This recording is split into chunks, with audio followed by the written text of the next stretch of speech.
Hey, what's up, guys? Welcome back to the channel. We've got another Star Trek Strange New Worlds, episode 6.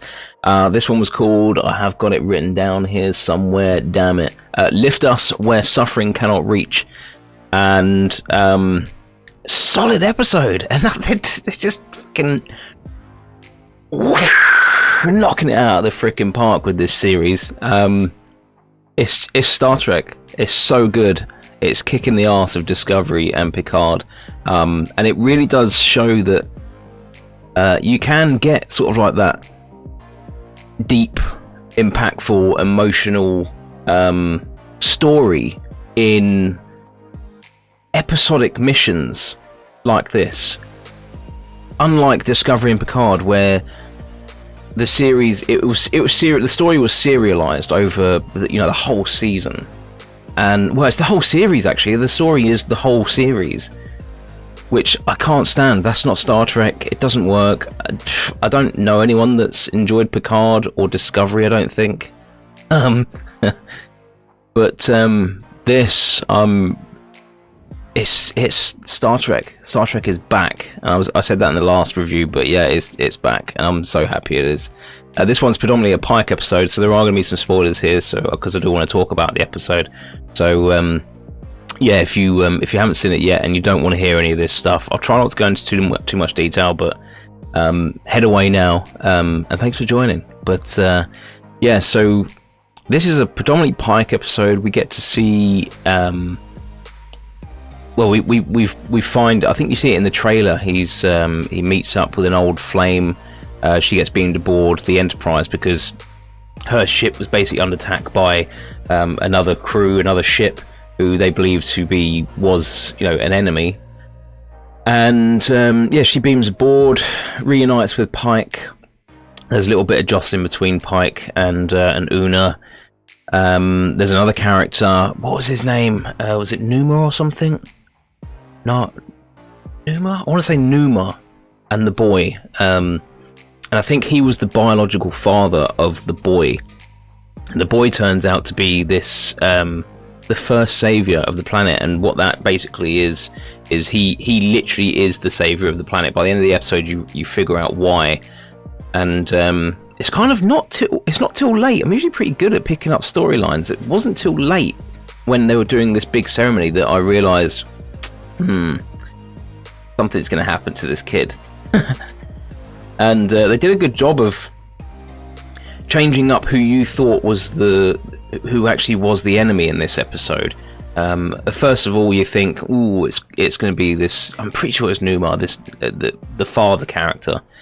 You start off thinking it's going to be him, and yeah, it's not till sort of like the last act of if you can call it an act of the show, that you start thinking, hang on a minute, something's amiss here. It's definitely not this guy. And yeah, it's a really good little twist in the episode. As I said, usually I'm pretty good at picking up these sort of things, but I didn't on this, which was cool. So it did surprise me. We actually get a bit more of Umbenga in this as well, and his daughter and her struggle with leukemia, which is they don't end that story arc, which I like. They just kind of give you a little bit of, we can get this disease under control, but not yet. So that story arc's going to continue, which is cool. So it'll be interesting to see how that unfolds. As I said, yeah, it's predominantly Pike. We get to see him with his old flame again. They kind of rekindle what they had in the past, and it's one of those typical everything seems okay on the surface, but below is hell. and that's pretty much what the premise of this is. The child, the first savior, is pretty much being, I hate saying the word, courted into this ideology that he is the savior of the planet, and they have this old ancient technology below the planet, which they essentially, the child sits in. He's locked in place, and the machine connects itself to his neural net or whatever, connects himself to his brain. And I'm guessing they don't really explain it, but I mean, you kind of understand that his life force is what powers or keeps the planet alive, keeps that race going. and they've been doing this for hundreds, if not thousands, of years. And we actually get a little grim appearance from the child that was sat in that chair before. So I'm not sure how long they're sat in that chair for. They don't tell you how long this phase works.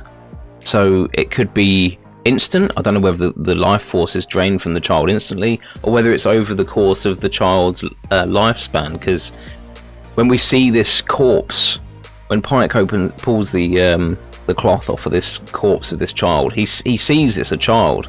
He can see it's a child. So maybe it's not long. Based on that, maybe it is only a year or two or something like that. Can't really tell from it. As I said, they don't explain it, but yeah, it's quite impactful. And what confused me a little bit was they're kind of, in a sense, murdering these children to survive, and this colony that attacked them to try and solve this issue, try and stop their planet from killing children for the sake of the planet. They live on another colony. I think it was Prospect 4, I think it was called. I want to say it's Prospect 4. I'm pretty sure it's Prospect something. They live on another planet, and it's just a colony of people that used to be on this planet, killing these children, but they've basically got a conscience and realised what they're doing is wrong. Most of them are probably like this. I think it's Numar. Most of them are probably fathers, like biological fathers, because the planet basically sees this child, this chosen child, as their son. They all see themselves as the father, as the mother. And I'm pretty sure this guy was the biological one, and so I'd imagine the colony is full of biological parents, and that's what it is, and they're all trying to stop what's going on this planet. And so the kind of issue that I had, which leads me to giving this episode an 8 out of 10, is I get that this planet has built their civilization there, and this is what they do. However, they could avoid this completely, not killing any children. They could move their entire civilization to this Prospect planet gradually over time and build new there. They wouldn't have to bother with this sucking the life force out of this child.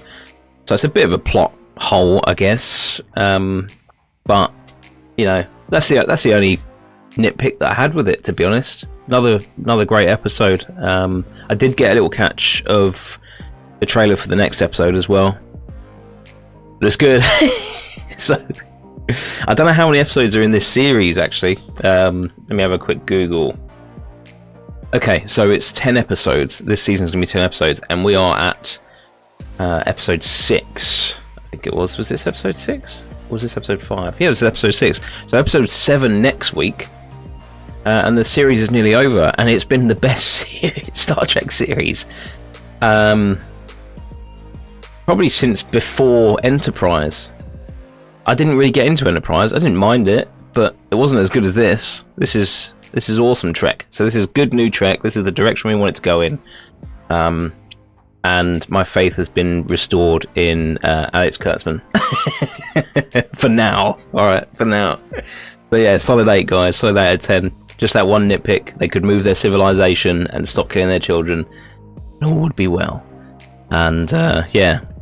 Let me know what you think of the episode, guys. We didn't really get much of any of the other cast members. We got a little bit of Mbenga. I feel like from the trailer of the next episode, we're going to get some of Lieutenant Ortega. So that'd be cool, because we haven't had an episode for her yet. I'm enjoying her sarcasm and her jokes. That'd be cool to get an episode for her. But yeah, we didn't really get much for anyone else. We had a little bit of Spock, a little bit of Mbenga. I haven't seen Hemmer for 2 episodes. God damn it! Give me my Hemmer. We've seen more of the Transporter Chief than Hemmer in the last 2 episodes.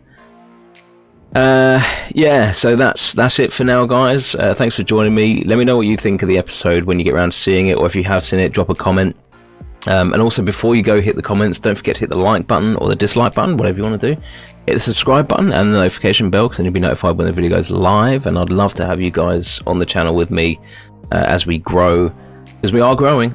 We are growing. We had like a massive growth spurt. Now we're going to a slow spurt, little crawl up. Hopefully we'll get another episode or another video that goes a bit viral, and we'll get a massive spurt again. Thanks for joining me, guys. Hope to see you next time. Peace out. Have a good week.